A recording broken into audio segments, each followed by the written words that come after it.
like the pine trees lining the winding road. I've got a name, I've got a name, like the singing bird and the croaking toad. I've got a name, I've got a name, and I carry it with me like my daddy did. But I'm living the dream that he kept here. Moving me down the highway, rolling me down the highway, moving ahead so life won't pass me by.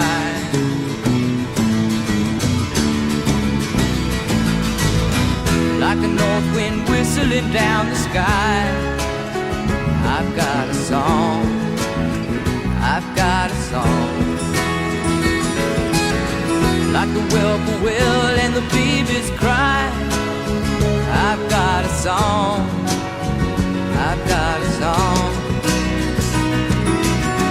and I carry it with me and I sing it loud. If it gets me nowhere, I go there proud. Moving me down the highway, rolling me down the highway, moving ahead so life won't pass me by.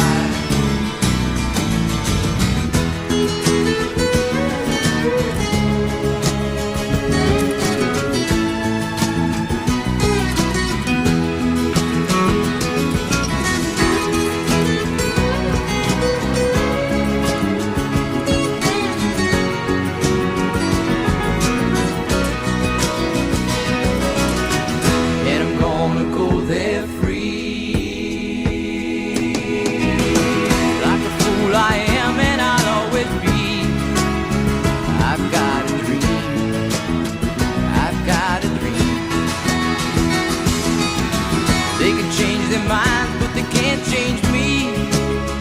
I've got a dream, I've got a dream. Oh, I know I could share it if you want me to. If you're going my way, I'll go with you. Moving me down the highway, rolling me down the highway, moving ahead so life won't pass me by. Moving me down the highway, rolling me down the highway, moving ahead so life won't pass me by.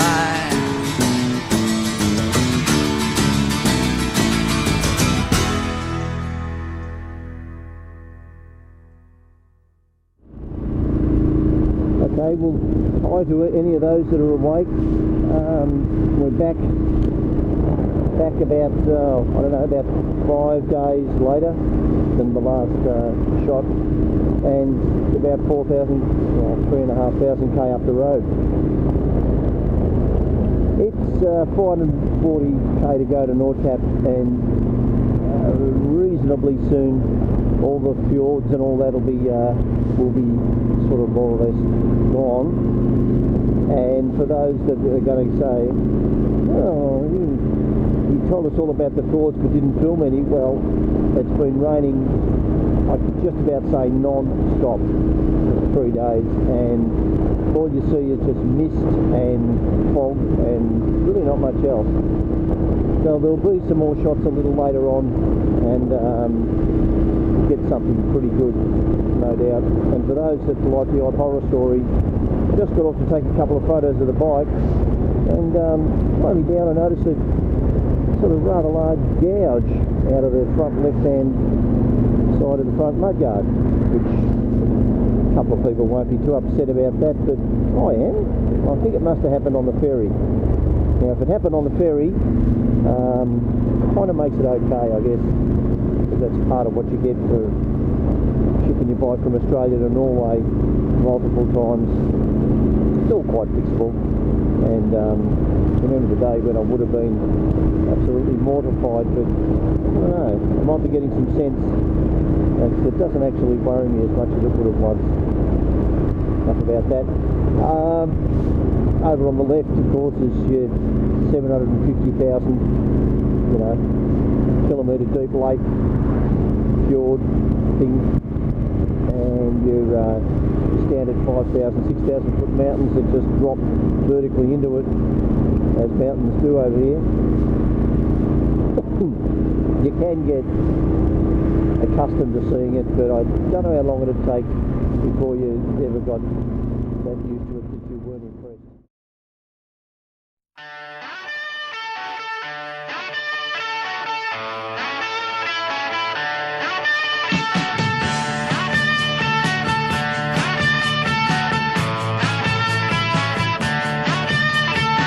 There's a place up ahead and I'm going just as fast as my feet can fly. Come away, you get going. Leave the sinking ship behind. Come on the rising wind. We're going up around the bend. Ooh. Bring a song and a smile for the banjo. Better get wild and getting good. Hitch a ride to the end of the highway where the neon's trying to hood. Come on the rising wind. We're going up around the bend. Ooh. You can ponder perpetual motion. Fix your mind on a crystal day. Always down for good conversation. There's an ear for what you say. Come on the rising wind. We're going up around the bend. Yeah.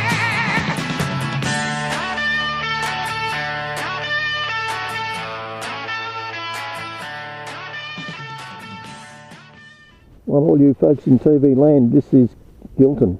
This is where the second disc of my 2015 DVD started, the one that I did on the BMW. For those who interested in such mindless trivia, this is exactly where I was when I said, oh, there's something you won't see too often, a nice German. He happens to be right where that guy's standing. Not the same guy, he would have had to have been standing there 2 years. Anyway, more interesting stuff. That view was nowhere near as fantastic as it was on the day that I shot last shot here. The squalls are sweeping in and then sweeping out, and they're currently sweeping in.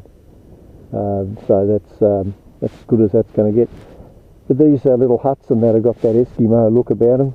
Hawk Oi, Royd Oi, Spildra, Scorpa. Used to have one of those. Nockland, Senja, yada yada. There's your grass on the roof again thing. Pretty common up here. Don't think they mow it. Don't know how you get the motor mower up there. Not easily. But anyway, that's what it is. It looks surprisingly crappy from the outside, but I haven't been in yet, but I was in here 2 years ago and it really surprised me. So I'll go in and have a coffee, which I probably don't need, but I'll have it anyway. And then I might put this little camera away because it looks like it might be going to rain. And I know from experience it's about 2.5 hours from here to Nordkap, so I better scarper. Alright, see you for now. Bye.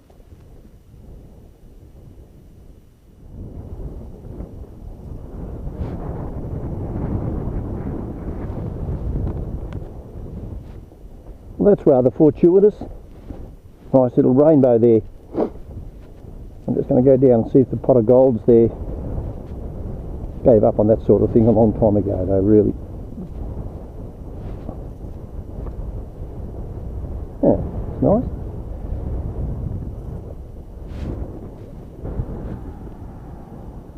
Not your classical blue sky, sparkling blue-green water sort of shot, but like I said 2 years ago, that's an example of the scummy conditions that exist around Norway.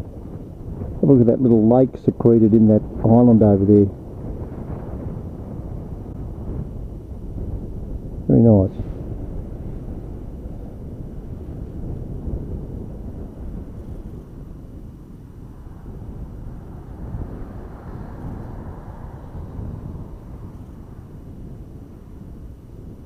busload of tourists. Hate foreigners. I bet they can't even speak English. Shouldn't be here.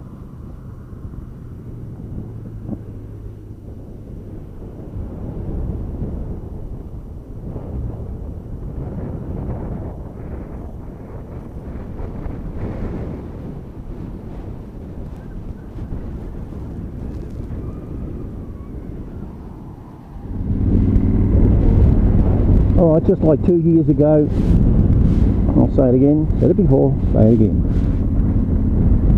It's about 350k to go, and I just want to get there.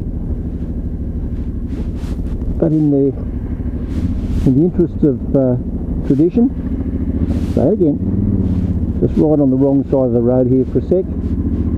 Nothing's moved where it was last time. And I'm off.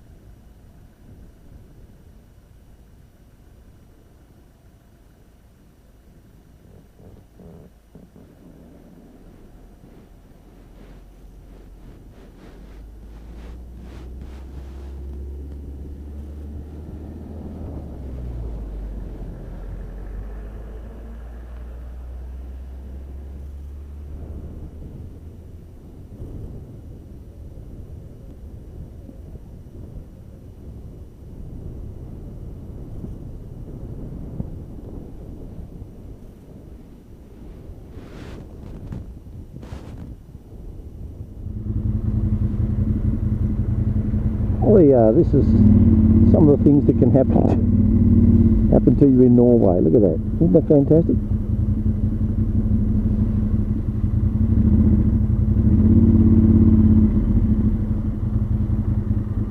Everybody is very, very, very careful of them.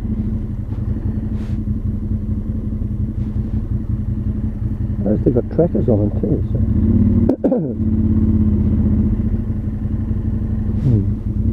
Yeah, they just wander around and do whatever they want in Norway, and why not? Serves to remind you, I guess, though, that you wouldn't want to come around the corner and there'd be a great gathering of them, herd of them, or whatever you call a gathering of mooses.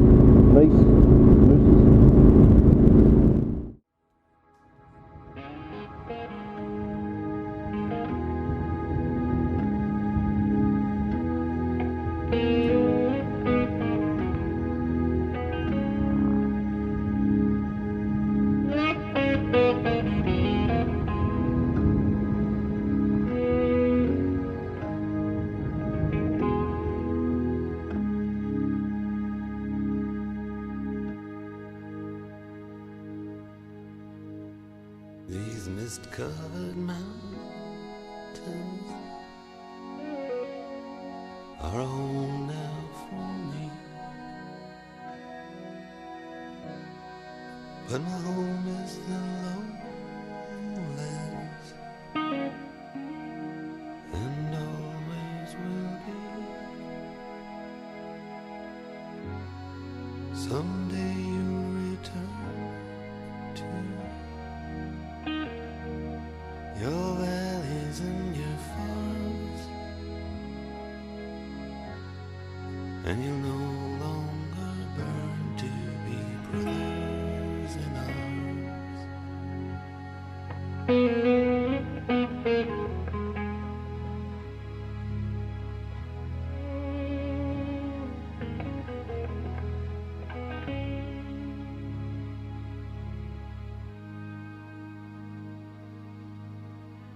through these fields of destruction,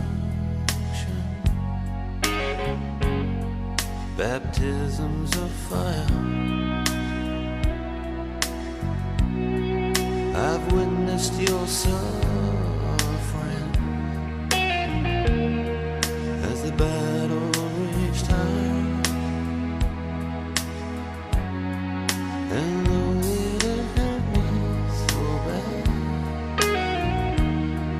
in the fear and alarm,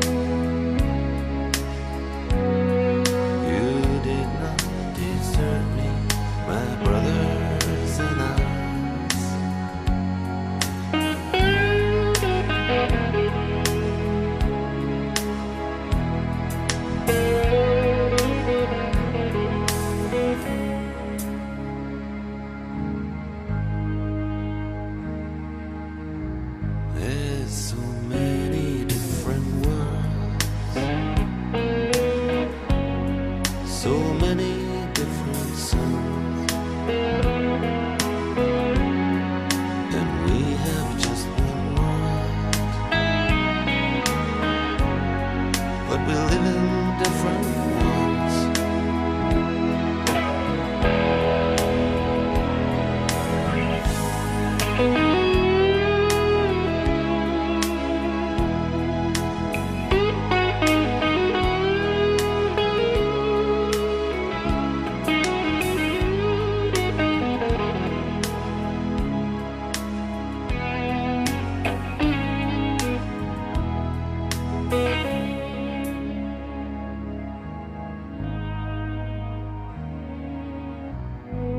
Now the sun's gone to hell,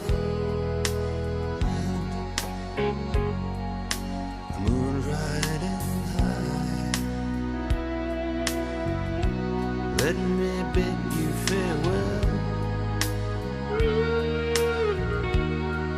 Every man has to die, but it's written in the starlight, in every line in your palm. We're fools to make war on our brothers in arms.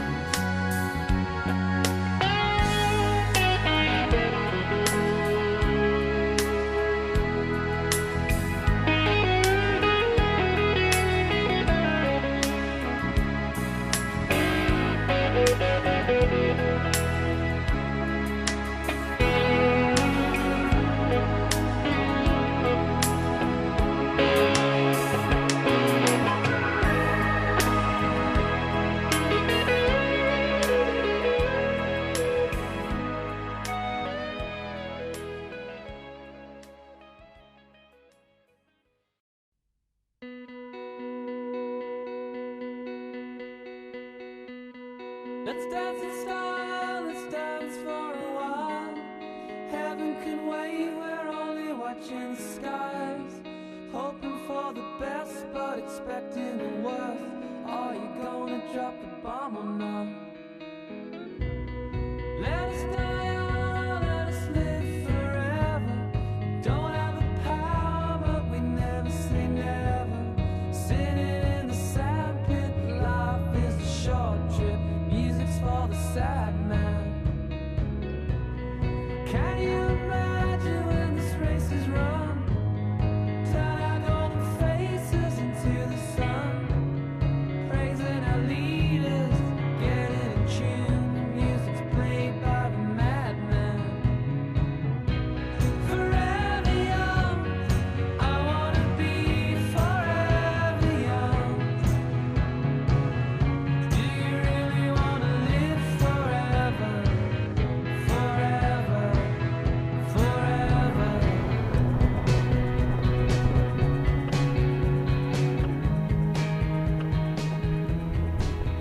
Now this is a bit of an indication of just how severe that drop is. Might have mentioned last time, I don't know, but it's got to be 1,000 feet. Got to be every bit of it. There's the rocks where the Indian guy wouldn't let me go through last couple of years ago. They haven't moved. He has. But anyway, more importantly, that's it. She's impressive in a wild way.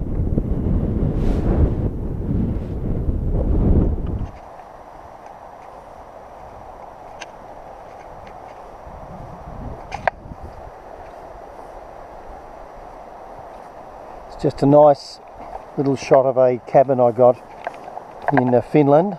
Don't know the name of the town. I think it's Muioni or Muoni or something. Excuse me.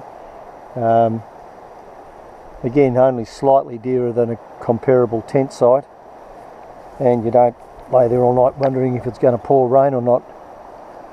So it's becoming a bit of a habit. Don't know whether I should break it or not, but it's reasonably inexpensive. for what it provides.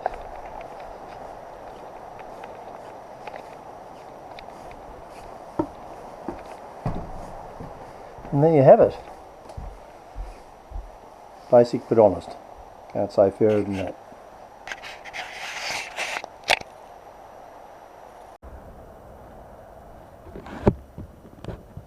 Here's one of the more interesting things I've seen in Finland. In fact, I'd say that's the most interesting thing I've seen in Finland. Don't know what it is, other than a great big sort of a hut full of bells. Don't know if they ring at all.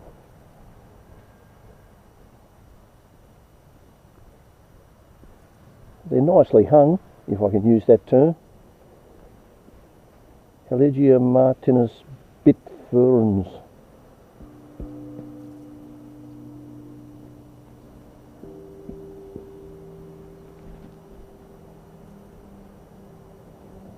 Whoops. They're old church bells, so I perhaps shouldn't do that. Church bells from Germany, please respect old bells, don't swing. Okay. Sounds like good advice.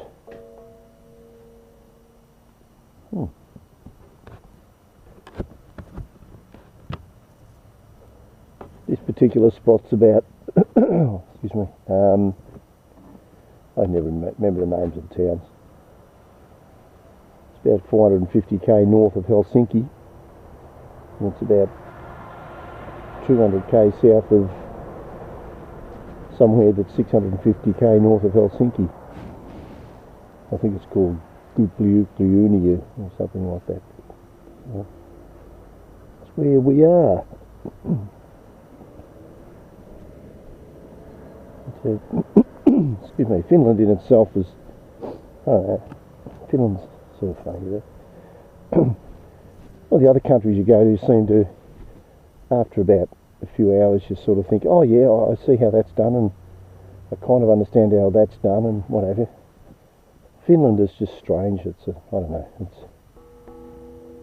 It's Russian enough to be Soviet looking, but not Westernized enough to be. I think it's. You can usually tell by the Wi-Fi. Strange that it sounds. Wi-Fi in Norway, Germany, France, everywhere. Here, you go to a place like this and say, "Do you have any Wi-Fi?" Wi-Fi? What? I think, gee, I don't mind you not having it, guys. It's probably a good thing in a strange way, but to look at you like, what's that? Anyway, that's that.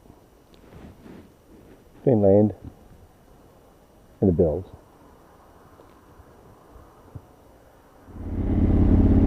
Well, hi there everyone. Through the magic of TV, we've fast forwarded 1500 k's in 4 days or something, or 2000 k or something.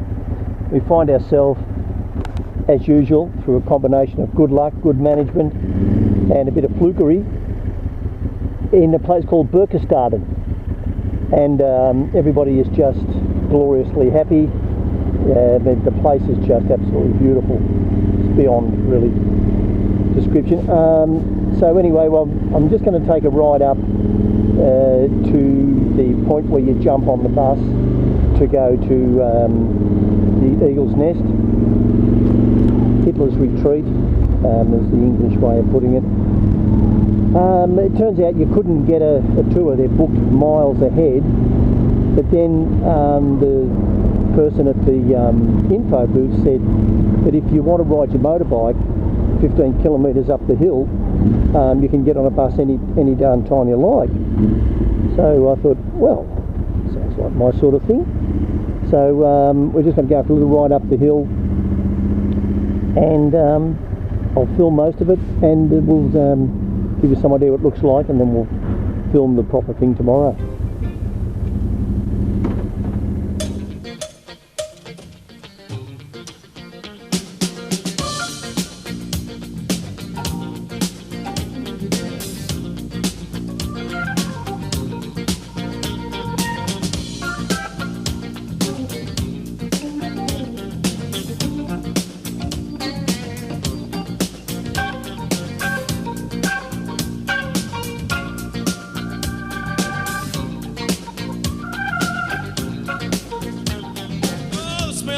bakery from across the street got in my nose.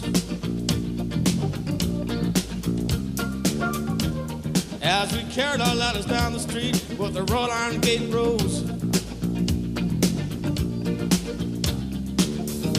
I went home and listened to Jimmy Rogers in my lunch break. Bought 5 wood mine at the shop on the corner and went straight back to work. Oh, Sam was up on top, I was on the bottom with a V. We went for lemonade and Paris buns at the shop and broke for tea. I collected from the lady and I cleaned the fan light inside out. I was blowing saxophone on the weekend in a down joint. Tell me what's my line? I'll help you cleaning windows while I take my time. I see you when my love grows. Baby, don't let it slide. I'm a working man in my prime when I'm cleaning windows.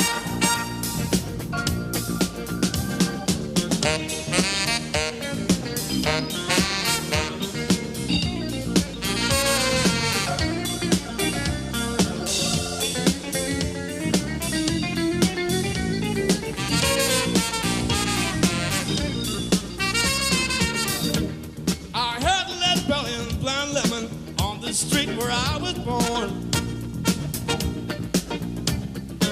Sanitarian Brownie McGee, Muddy Waters singing, I'm a rolling stone. Late at night, I read my Christmas Humphreys book on Zen.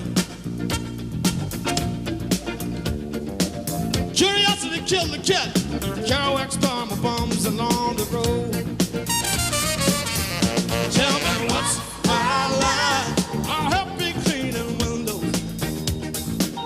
Well, I take my time. I'll see you when my love grows. Baby, don't let it slide. I'm a working man in my prime when I'm cleaning windows.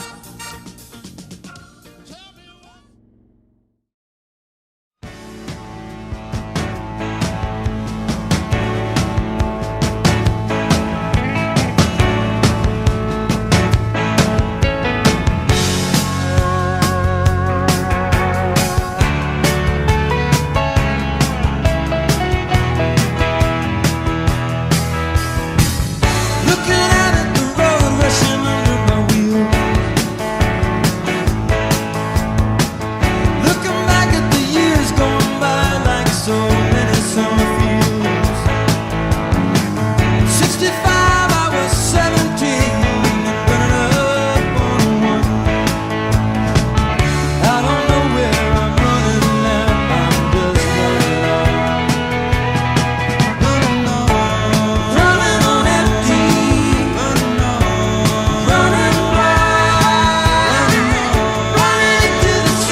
Eagle's nest, 6,000 feet, I think he said. An extraordinary ride up in the bus. Extraordinary.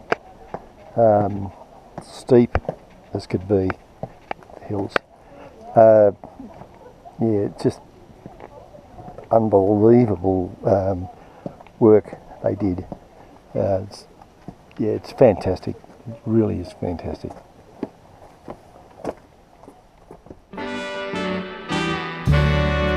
These city walls can't hold you in. Concrete jungle with its blood and sin. This place that covers so much truth in vain. Tell some lonely tale. Grass is green, but not green enough. Coat of polish, but it's still so rough. Come on, angel, bring your stuff and carry us away.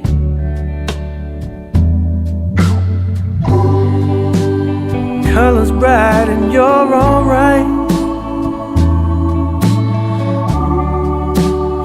This all seems so fresh and bright.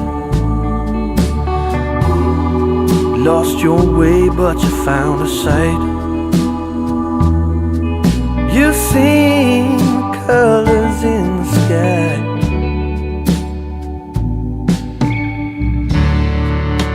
Still don't know the sting of hate. Many say it's gonna hurt real late. Close your eyes to reality. Oh, it's always just outside.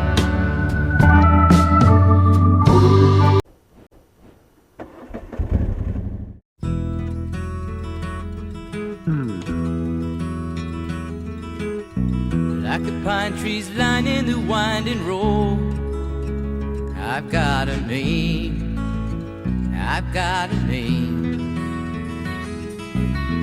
Like the singing bird and the croaking toad, I've got a name, I've got a name. And I carry it with me like my daddy did, but I'm living the dream that he kept here. Moving me down the highway, rolling me down the highway, moving ahead so life won't pass me by.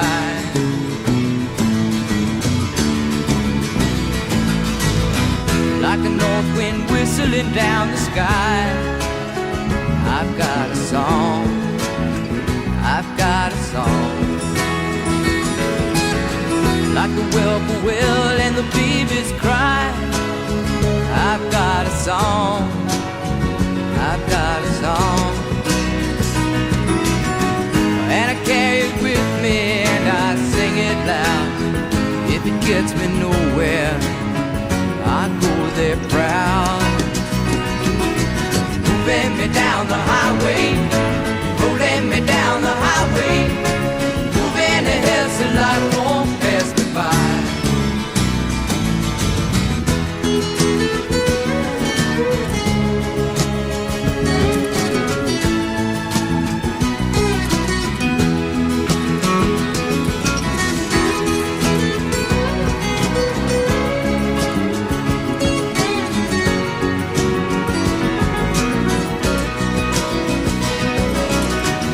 And I'm gonna go there free.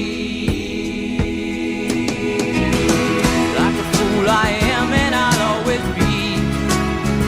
I've got a dream, I've got a dream. They can change their minds but they can't change me.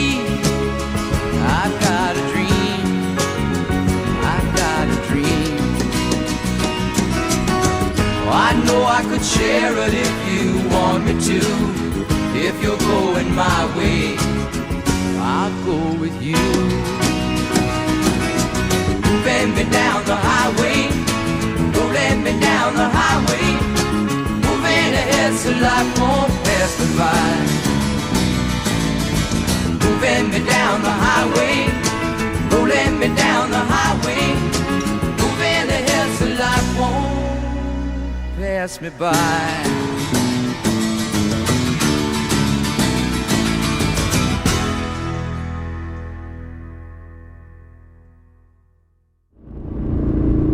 Okay, well, hi to any of those that are awake. We're back about, I don't know, about 5 days later than the last shot, and about 3,500 k up the road.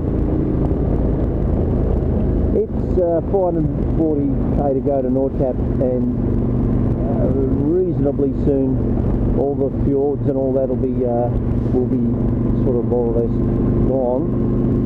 And for those that are going to say, oh, you told us all about the fjords but didn't film any, well, it's been raining, I could just about say non-stop for 3 days, and all you see is just mist and fog and really not much else. So there'll be some more shots a little later on, and get something pretty good, no doubt. And for those that like the odd horror story, just got off to take a couple of photos of the bike, and slowed me down and noticed a sort of rather large gouge out of the front left-hand side of the front mudguard, which a couple of people won't be too upset about that, but I am. I think it must have happened on the ferry. Now, if it happened on the ferry, kind of makes it okay, I guess, because that's part of what you get for shipping your bike from Australia to Norway multiple times. Still quite fixable, and remember the day when I would have been absolutely mortified, but I don't know, I might be getting some sense. It doesn't actually worry me as much as it would have once. Enough about that. Over on the left, of course, is your 750,000, kilometre deep lake fjord thing, and your standard 5,000, 6,000 foot mountains that just drop vertically into it, as mountains do over here. You can get accustomed to seeing it, but I don't know how long it'd take before you ever got that used to it that you weren't impressed.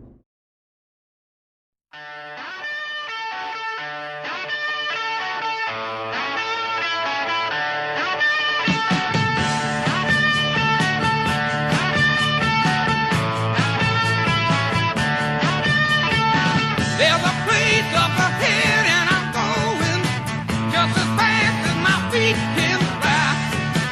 Come away, you get going. Leave the sinking ship behind. Come on the rising wind. We're going up around the bend. Ooh. Bring a song and a smile for the banjo. Better get while the getting's good. Hit you right to the end of the highway where the neon's trying to wood. Lord have mercy. This is a man's world. This is a man's world. But it would be nothing without a woman.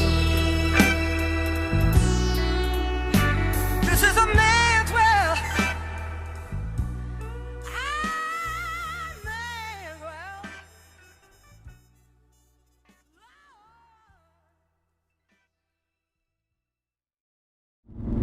We're just dropping down off the hills into Chamonix. We're approaching it from a different direction to what I have in the last 2 times. Had I not read the signs, I wouldn't have even known that we were. So I don't know where this dam is, but they say that we're in Chamonix now, so I don't know, but I guess I don't need to know. Just keep following the road and it should all work out. I'm told it will.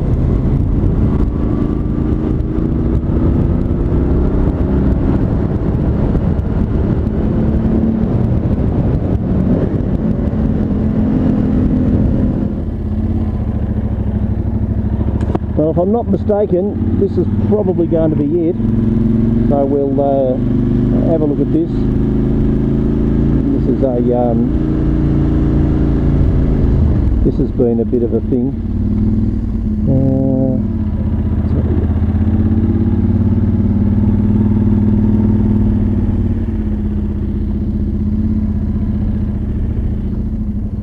I don't know if you can ride round it or not.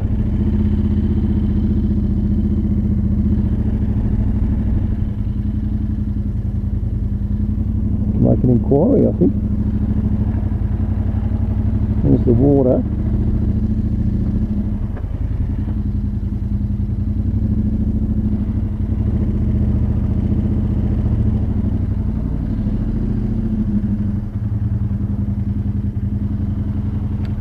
Right around it. So that's I guess the answer to that. So I'm just going to walk down and walk around it, even if it kills me, and it might. But I know that if I don't do that, I know what the implications are going to be as soon as I get home. It's going to be, why didn't I do it? So all right, down I go. That's it.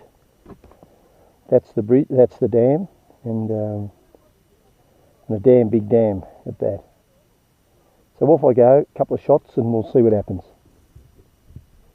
The measuring stick, 32 metres. I'm guessing that's 32 metres to the floor of the dam. It couldn't be 32 metres to the water level because that would obviously vary. So I don't know, maybe that's 15 metres above the water, 20 metres above the water, so maybe the water's 10, 15, 20 metres deep at that point. Who would know? I don't. But anyway, we'll go for a stroll around.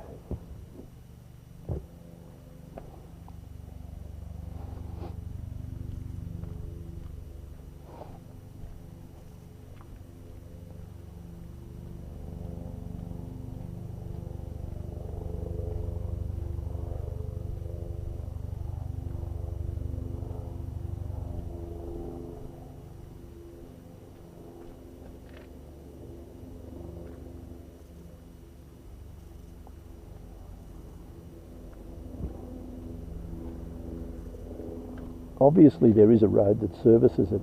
It comes down around that corner and kinks rather sharply and then goes around, but the story is that if you book a tour and wait 18 days or something, and book a tour, you can get to go around it in a bus, but it wouldn't be any better, I guess. But I really did want to ride the bike around here, but that's just out of the question no matter who you are.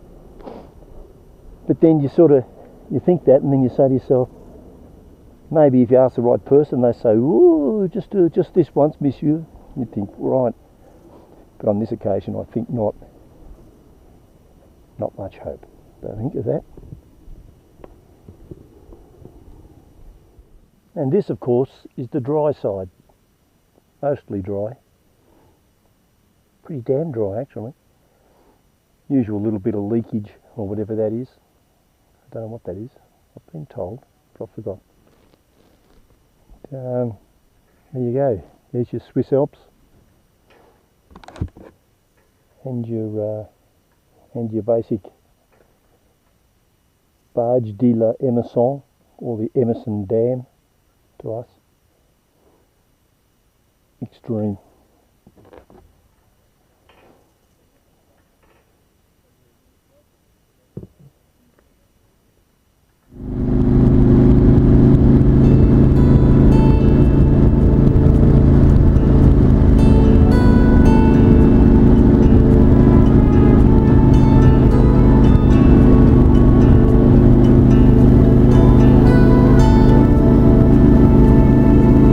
I think I've already lost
Passport?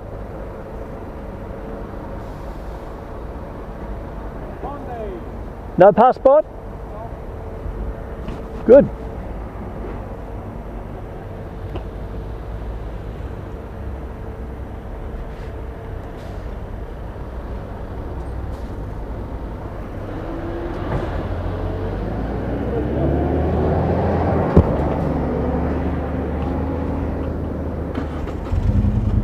Grazie.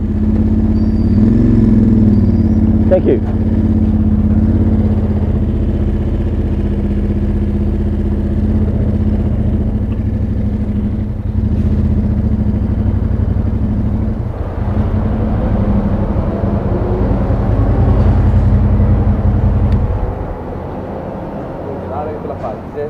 No, not on, no.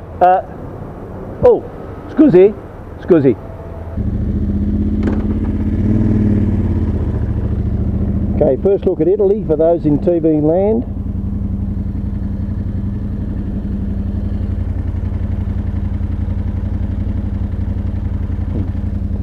Gets better.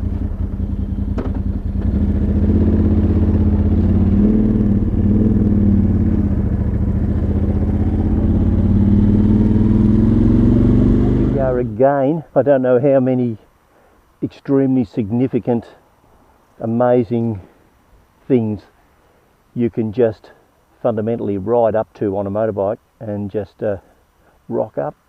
But this here for the initiated and the uninitiated, I'm a bit of both, a little bit of both, is the Myrna Dam. And the Myrna Dam is significant because it was bombed during World War II with great loss of life, and nothing funny about that at all, or it's beyond the commentary of this particular presentation to even talk about it. But there you go, that's what they did. And they couldn't just bomb it normally, they had to devise a thing that was dropped from an extremely low flying aircraft that came in over that ridge. In fact, I think from memory it came around the corner because they couldn't get over the ridge and down onto the deck and get it all stabilised in time. So the boys in their B thingos, Lancasters they were, a couple of them, dropped the bomb a kilometre away, and it bounced and bounced and bounced a predetermined distance that was devised by experiment, and then it stopped, hopefully, just before the dam wall and began to sink, as 7-ton bombs tend to do. And when it got to a predetermined depth, it was supposed to go boom. Well, it did get to a predetermined depth, and it did go boom, and because it went boom underwater, the effect was just much more dramatic. A bit like how divers can go deaf if there's a loud bang some distance from them, the concussion goes through the water. Anyway, I'll take some photos later and some GoPro, but there's the wall. We'll get a better look at that later. The Germans fixed it fairly quick sticks by all account. There are a lot of things, but they're not stupid. They fixed it, and it put a fair dent in all the industrial stuff that goes on in this part of the world. For them, there was hydroelectric schemes even back then, probably still is. And anyway, yeah, 1,500 people either learned to swim or died. I think they probably did both, and that was that. So this here's the Myrna Dam. It's only one of several that were attacked with varying degrees of success. Apart from what I've seen, apart from its strategic importance, it was a bit like dropping the bomb on the piddly little bomb on the Emperor's House in Tokyo that the Americans did after Thingo happened. It didn't necessarily make a great difference to the war. Well, that certainly didn't, but it made them realise, geez, I don't think we should have upset these Yanks. And this is the same to a certain degree, although this carried a fair significance, and any effort that was put into fixing this was not put into doing something else. So eventually I'll get used to people staring at me talking to myself. because they don't know there's a microphone in here. Alright, so we'll stroll through here and I'll turn this off, and then there'll be something more significant, no doubt, will crop up in the not too distant future.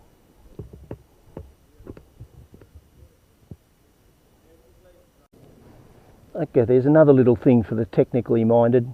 A nice guy just explained to me, those calibrations on the left, the ones on the left are in millions of cubic metres, so it's currently sitting at 100 million cubic metres, which, if you want to think of that in weight, is 100 million tonnes, pretty heavy. And the calibration on the right is in, not surprisingly, in metres, so it's sitting at 29 metres, which is pretty deep if you're trying to touch the bottom, but not monumentally so. But yeah, 29 metres, 30 metres would be 100 feet, so it's just under 100 feet high.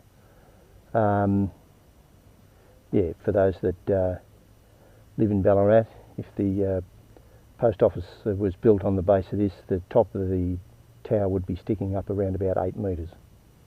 So, yeah, deep enough to drown in.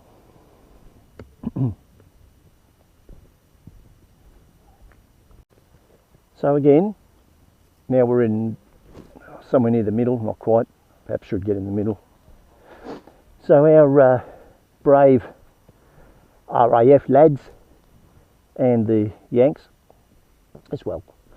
In fact, I think it was the leader of the raid was a cocky young 22-year-old kid that just happened to be a fantastic pilot and at the maturity of somebody probably 3 times his age. Bit of a smarty pants by all accounts, but there you go, that didn't matter. Yeah, so they would have come in through that gap that you can see over there, pretty much fly directly straight at where we are at a predetermined height, and I think it was 50 feet. Now, 50 feet, I can tell you that we're probably 8 metres, 9 metres above the water here, so that's 9/8 is 20. So it's about, they were just a little bit under twice the height. So I guess if you want a rough guess, you'd look at that building there, and I guess that the bottom of the aeroplane was about that high. I don't know why they didn't get lower. I think it was something to do with if the bomb bounced too high, it could come up and hit the aeroplane. If that hadn't have been an issue, I'm sure they would have asked them to fly at 3 feet 6 or something similar. So anyway, they came in over there with all engines blazing and all the guns being fired at them, of which I'm assured there were many, and went over the top of us here at nothing, which probably sounded like or something like that. And then out they went over here and pulled up and away, and yeah, just thought, oh well, we'll never get home, but it was a good try. A lot of them did, a lot of them did not, but not everybody died in this actual thing right here. They either flew into trees on the way across or flew into wires. Some of them on other dams on the same raid copped it in the neck there before, during and after their bomb dropping exploits. And one bloke actually, his bomb didn't drop for some reason. He had to fly back with it on the plane. I don't know whether he dropped it and let it go off. I don't know what he did. Anyway, that's what they did, the boys. And yeah, it was probably all very exciting and adrenaline producing, but a bit sad nonetheless when you look at those embankments there. I mean, they wouldn't have changed in 1,000 years, let alone 100. So that body of water there, which is half as high as what we're looking down at right now, disappeared down that valley with predictable results. And I think you could be pretty well assured that nothing that man-made that you're looking at there is more than 80 years old. 80? 1940, 68. Yeah, wouldn't be more than 80 years old. So there was nothing left. But they rebuilt it very fast. And you can't actually, when you get down, I'll take some shots, you can't actually see now where the repair was. But I've seen photos of it shortly after it was repaired, and it was utterly fantastic how they managed to do it. Although they didn't have any water to fight back against, I guess. There wasn't a lot left in it.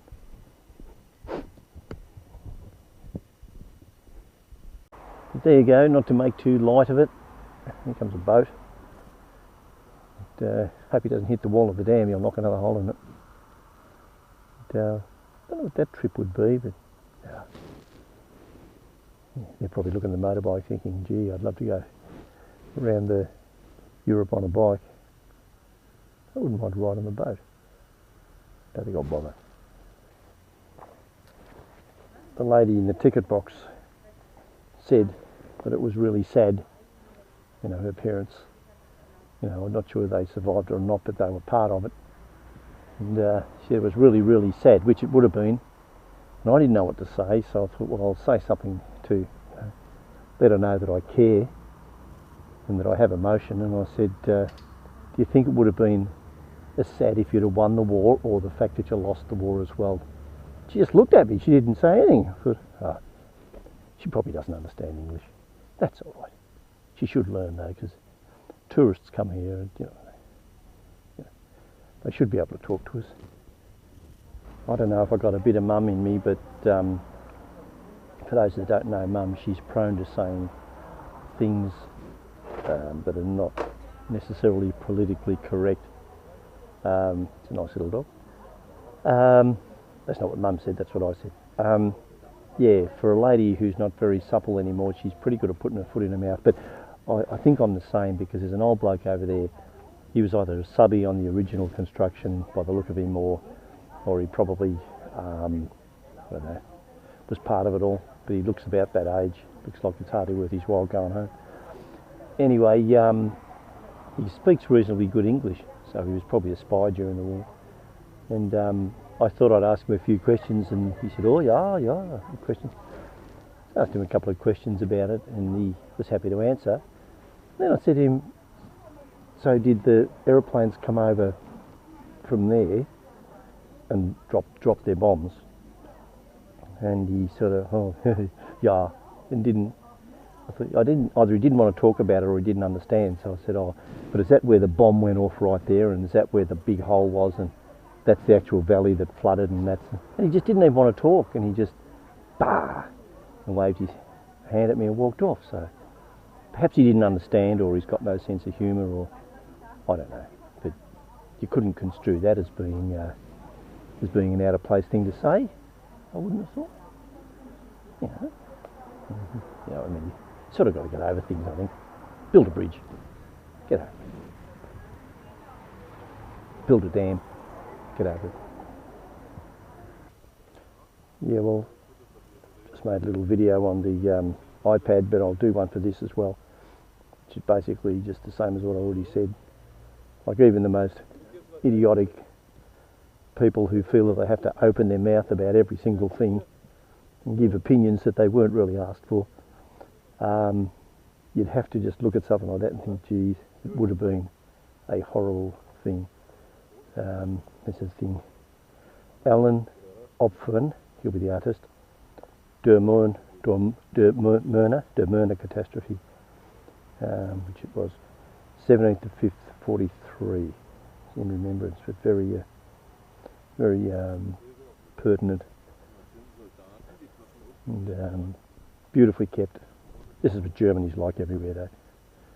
Germans are a lot of things, as I said earlier. They are not stupid, and when they make something nice, they know how to make it nice. They put a look on it that you don't tend to see in Italy.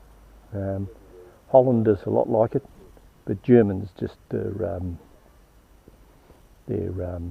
pretty darn good.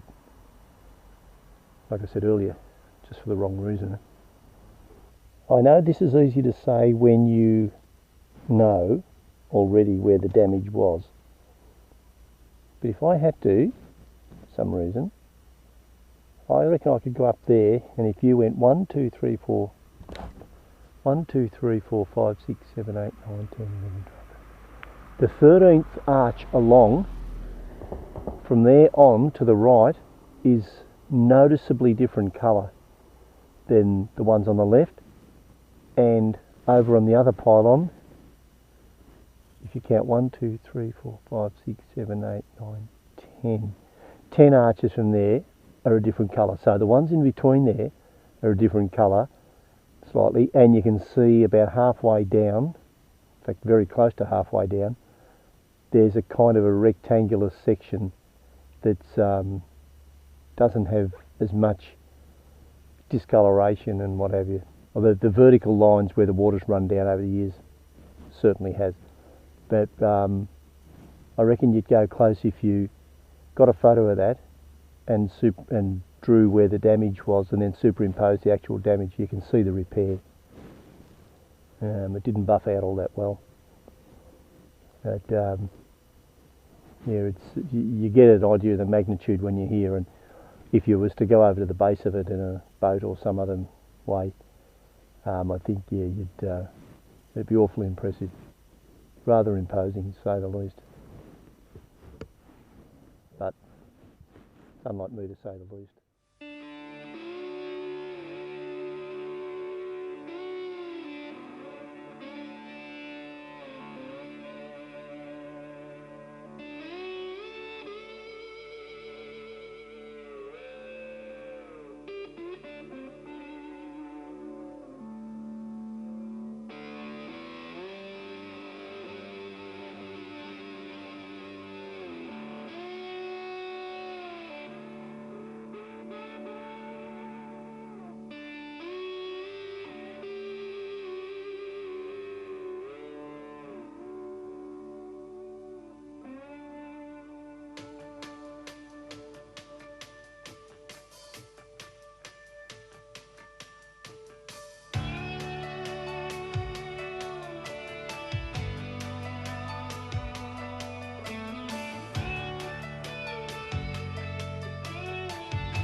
Well, he's following the broken lands, living on borrowed time.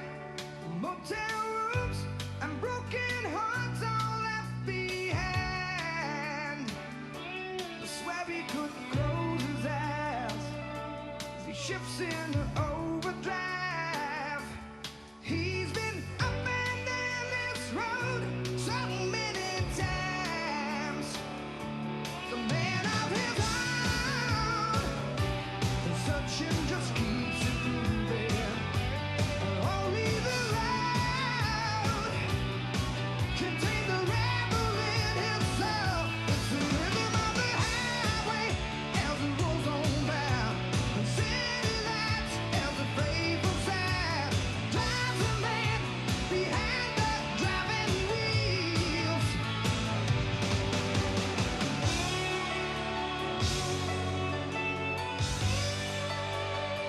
Like a cowboy in a rodeo, riding hard but never letting go. He'll be wandering through the twilight of his life. Waylon Jennings on the radio, country music and the engines roar. Like a shooting star across a desert sky. If he's got a home, it's out on the blue horizon. Heaven only knows. There's still a rebel in his soul. It's the rhythm of the highway as it rolls on round.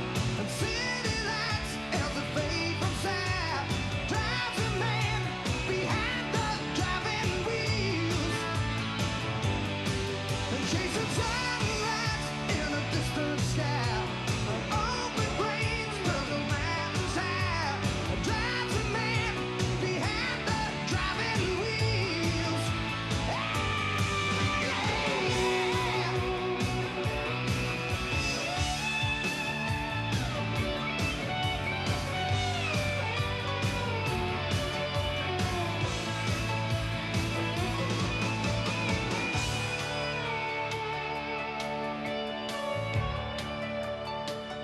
Well, he's thought about settling down, little down along the edge of town.